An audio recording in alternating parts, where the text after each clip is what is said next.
hardest part about a realistic drawing for most beginning artists can be the middle. The part of the drawing where the excitement of starting the drawing is kind of fading and the end is still pretty far away. You just get stuck in the middle.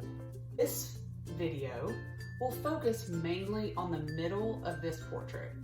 Not really showy or flashy.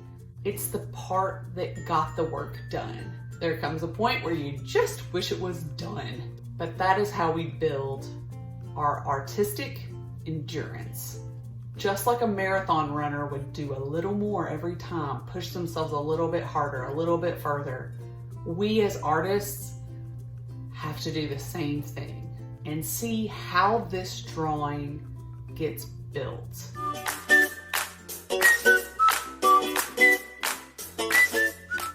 So I skipped all the part where I drew it all out and enlarged it and blocked it in. This is the part where it's so easy to say, oh my gosh, it doesn't look good. Oh, she looks weird. Why do her teeth look like that? I can't draw teeth. All of those negative thoughts start creeping in right about now. And it's really important for you to resist the temptation to crumple it up and throw it away.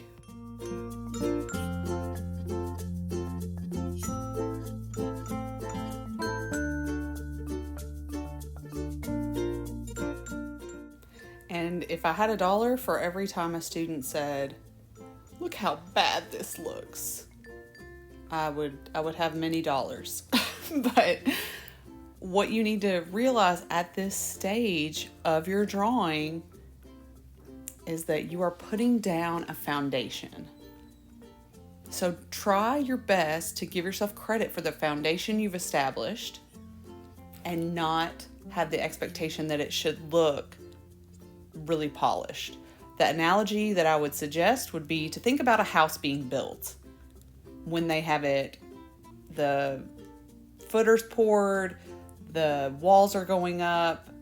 Nobody at that stage says, wow, I really don't like that style of house. Well, that's because it's an unfinished house.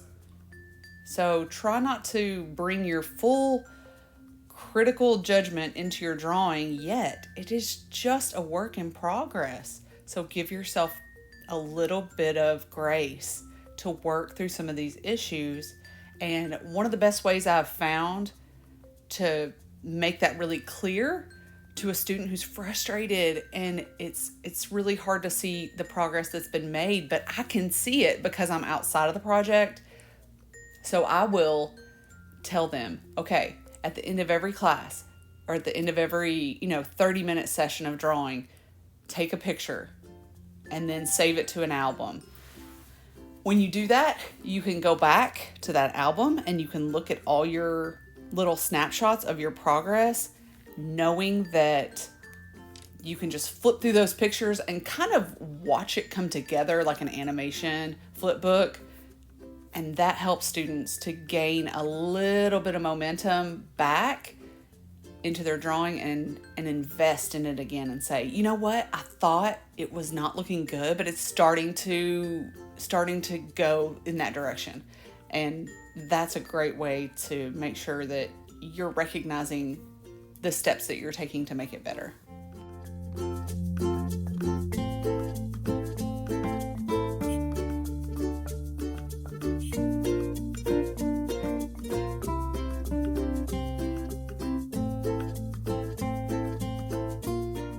But if you don't have your phone handy and you can't do that, I understand. Another way to get the same effect would be to get away from your drawing, step back, I'd say 8 to 10 feet, depending on how much contrast you have.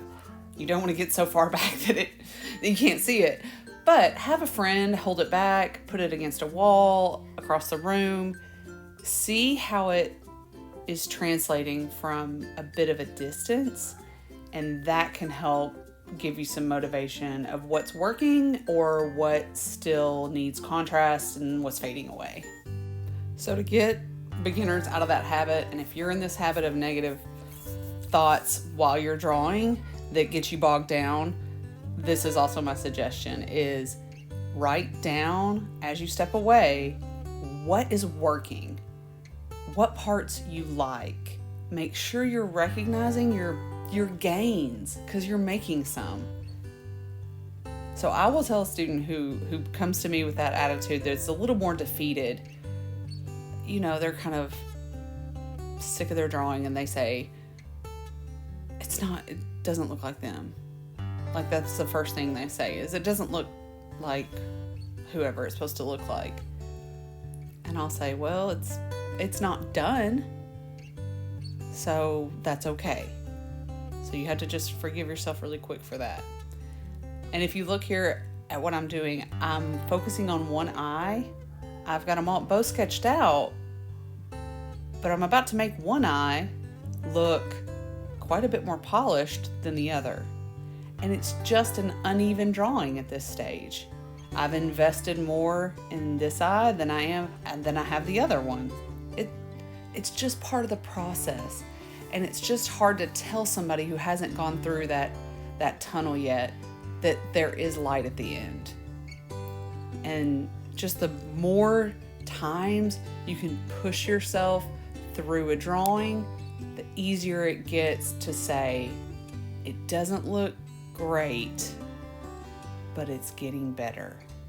And just keep repeating that phrase to yourself, is it's not great yet, but it's getting better. It's not great yet, but it's getting better. Also, not working on your drawing when you are frustrated and tired.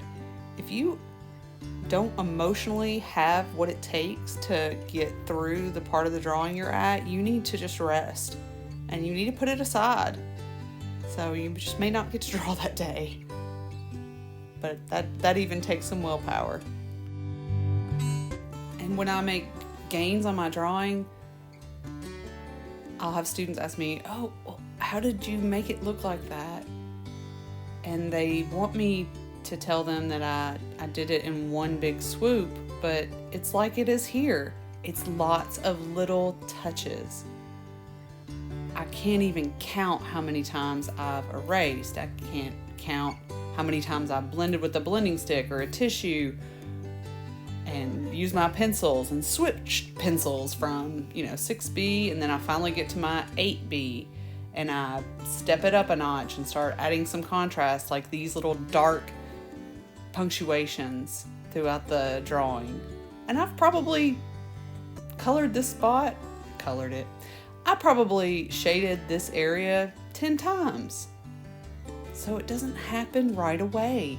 It's an issue of patience, getting through this middle part of the drawing and just pushing through, just knowing that it's going to get better with layering and building of value and contrast.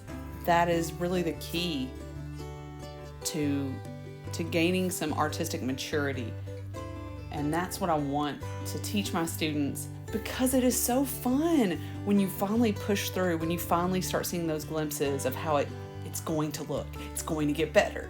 So I just want to encourage you that it's going to get better. You're going to get stronger. You're going to push through faster. So don't give up. Usually it's just right around the corner. That big aha moment, just right there waiting for you. And here's the perfect example of seeing tiny changes come together to make a big impact. So this little line here, the crease in the eye, that creates big impact. These little dots where I'm stippling between the teeth, it's not even a line. It's just little tiny dots, but they're kind of pulling it together. So there it is. I'm ready to sign it, even though after I sign it, I will probably go back to it and tweak some things.